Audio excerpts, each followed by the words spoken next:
Dekorators tev dod iespēju apskaut funkciju un izpildīt kādu kodu pirms un pēc dekorētās funkcijas izsaukuma. Dekoratori ir advancēta Pythona funkcionalitāte, ar kuru tu vari implementēt profesionālāku un vieglāk lasām kodu. Bet kā tie īsti darbojas?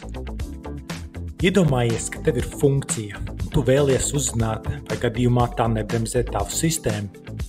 Tam nolūkam tu vari izveidot dekoratoru, piemēram ar nosaukumu add vērot veiktspēju, un izdekorēt ar to jebkuru funkciju, kur vēlies novērot. Dekorators ir parasta funkcija, kur kā arguments saņem atsauci uz funkciju, virs kuras dekorators atrodas. Tā atgriež atpakaļ jaunu funkciju, kas tiks izsaukta dekorētās funkcijas vietā. Funkcijas ķermenī mēs vispirms pieviesim laiku, pirms novērojamā funkcija izpildes. Tad mēs izsaucam pašu funkciju, un pēc tam piefiksēsim laiku, kad funkcija pabeigusies. Visbeidzot, mēs izdrukāsim funkcijas nosaukumu un laiku konsolē. Vai vari pamanīt, kur funkcija bremzē sistēmu?